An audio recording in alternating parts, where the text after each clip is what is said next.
दोस्तों नमस्कार and welcome to GS fighters. उम्मीद करता हूं आप सभी बहुत बढ़िया होंगे। दोस्तों ये छोटा सा सेशन हमारे उन सभी साथियों के लिए है जो उत्तर प्रदेश होमगार्ड भर्ती का इंतज़ार कर रहे हैं।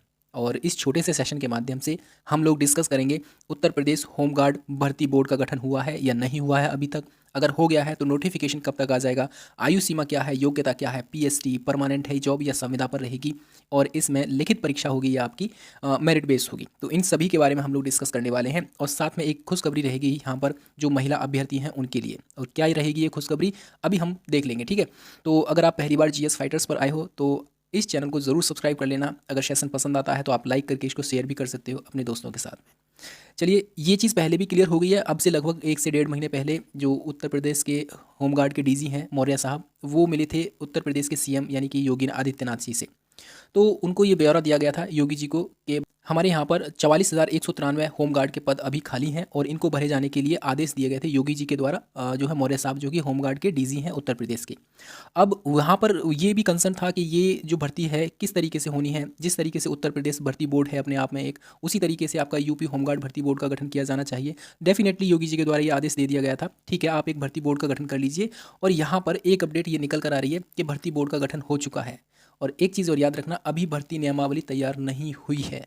इसका मतलब क्या है, भर्ती किस तरीके से होगी, कितने चरणों में होगी, क्या क्या प्रोसीजर रहेगा, वो सारी चीज़ें इस भर्ती नियमावली में लिखी जाती हैं। लोगों के द्वारा कुछ वीडियोस में ये बताया गया कि हाँ भर्ती नियमावली तैयार हो गई है, उसमें ये चीज़ें होंगी वो चीज़ नहीं होगी। तो वो सारी चीज़ें अभी कुछ भी क्लियर नहीं है, क्योंकि भर्ती नियमावली में ही सारी चीज़ें क्लियर होनी है, ठीक है। किस तरीके से भर्ती होगी, कौन कौन एलिजिबल रहेगा, कितने चरण में भर्ती प्रक्रिया चलेगी, तो वो सारी चीज़ों के बारे में अभी कह सकते हैं भर्ती नियमावली का डिटेल नोटिफिकेशन आ जाएगा तभी हम कुछ कह पाएंगे। तो अभी कुछ भी और किसी पर भी आंख बंद करके विश्वास ना करें। यहाँ तक कि मैं खुद भी कहूँगा, अगर आपको मेरे ऊपर भी विश्वास नहीं है तो आप एक काम कीजिए, आप खुद से सर्च कीजिए सारी चीज़ों के बारे में। लेकिन जितना मुझे पता है, जितना मेरे पास जानकारी है, उतना मैं ज़रूर बताऊंगा। और लास्ट टाइम जब भर्ती आई थी आपकी 2011 में आई थी, तो उस समय क्या क्या प्रोसीजर रहा था और क्या क्या किस तरीके से आपकी भर्ती प्रक्रिया रही थी और कौन कौन योग्य था, उसके आधार पर मैं आपको अभी बता रहा हूँ। हालांकि उस बेस पर भर्ती नहीं होगी, कुछ ना कुछ चेंजेस जरूर देखने को मिलेगा यहाँ पर, ठीक है। तो ये सारी चीज़ें आपको भर्ती नियमावली में देखने को मिल जाएंगी। तो वेट एंड वॉच भर्ती नियमावली के आने का, पहला पॉइंट। दूसरा पॉइंट यहाँ पर, पहला पॉइंट तो ये क्लियर हो गया कि यूपी होमगार्ड भर्ती बोर्ड का गठन हो चुका है, नियमावली अभी तैयार नहीं हुई है। दूसरा पॉइंट ये रहेगा यहाँ पर कि जो मौर्य साहब थे उनके द्वारा ये बोला गया था कि 44,193, ये बहुत बड़ा नंबर है अपने आप में, इनको फिल किया जाना जो है एक टास्क रहेगा। तो इन्होंने बोला था कि इस भर्ती प्रक्रिया को 2 शिफ्ट में कराना है। 2 शिफ्ट इन द सेंस 2 बार में कराना है इसको, यानी कि रिक्त पदों को 2 अलग अलग भर्ती प्रक्रिया के माध्यम से गुजरेगा। मतलब क्या है यहाँ पर, सीधी सीधी और सिंपल सी बात यह है कि पहले आपके लिए 22,000 वैकेंसीज लाई जाएंगी, ठीक है। 44,000 वैकेंसीज सारी एक साथ नहीं ले जाएंगी, यहाँ पर पहले 22,000 वैकेंसीज आपको देखने को मिलेंगी। और नेक्स्ट टाइम आप देखने हुए 2026 में 22,000 फिर से देखने को मिलेंगी, यानी कि 2 बार में ये भर्ती प्रक्रिया पूरी होगी, पहला पॉइंट। दूसरा अगला रहेगा हमारा भर्ती का प्रोसेस क्या रहेगा। डेफिनेटली आपकी लिखित परीक्षा होगी, पीएसटी और पीईटी होगा, और साथ में आपका डीबी भी रहेगा। मतलब क्या है, यहाँ पर फिजिकल भी होगा आपका, और साथ उसके बाद आपका डीबी भी होने वाला है, यानी डॉक्यूमेंट्स का वेरिफिकेशन होगा, डेफिनेटली होगा, ठीक है। अब ये देखा जाएगा कि लिखित परीक्षा आपकी कैसी होती है, मतलब ओएमआर बेस्ड होती है यानी ऑफलाइन होती है या फिर ऑनलाइन होती है, सीबीटी बेस्ड होती है। तो ये सारी चीज़ें आप इसमें नोट कर पाओगे भर्ती नियमावली में, ठीक है। आगे बढ़ेंगे हम लोग। यहाँ पर जो मिनिमम एज रहेगी, इतना तो मैं कंफर्म हूँ कि हाँ जो आपकी मिनिमम एज रहेगी यहाँ पर 18 वर्ष ही रहने वाली है। मैक्स टू मैक्स जैसे मैंने लास्ट वीडियो में भी बताया था, तो इस तरीके से आपकी 35 वर्ष मैक्स टू मैक्स हो सकती है, ठीक है। फिर भी यहाँ पर देखोगे या तो 32 साल होगी या आपकी 35 वर्ष होगी। जनरल कैटेगरी के कैंडिडेट्स के लिए बता रहा हूँ। उसी के साथ आप इसमें ऐड कर देंगे, आप जैसे ओबीसी के लिए 3 साल का रिजर्वेशन रहता है, एससी एसटी के कैंडिडेट्स के लिए 5 साल का रहता है, तो उस तरीके से वो ऐड कर सकते हो आप।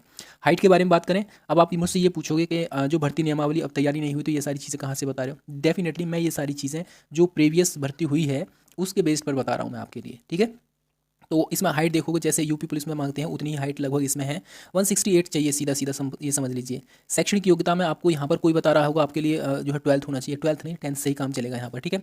और जो महिलाओं के लिए वो मैं चीज़ बता रहा था वो ये है कि ऐसा अभी कह सकते हैं भर्ती नियमावली में ये चेंजेस हो सकते हैं, और कि यहाँ पर 35% रिजर्वेशन महिलाओं के लिए रहेगा, यानी 35% सीटें महिलाओं के लिए यहाँ पर रिजर्व कर दी जाएंगी।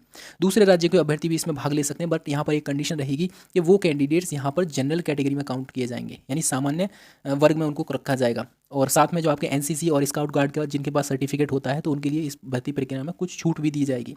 वेतन पहले भी बताया था, अभी भी मैं बता रहा हूँ, 21,000 प्लस ही रहेगा आपका वेतन, प्लस अन्य सुविधाएं रहेंगी। तो ऑलमोस्ट ये आपका वेतन 25 से 28 हज़ार के आसपास बन जाएगा, जो कि एक अच्छा खासा वेतन होता है, ठीक है। तो ये सारे तथ्य थे। और यहाँ पर एक चीज़ और देख लीजिए, अब आप बोलोगे लिखित परीक्षा में क्या रहेगा। देखो भाई, लिखित परीक्षा में जब भर्ती नियमावली आएगी उसी के आधार पर हम कह सकते हैं सिलेबस भी आएगा।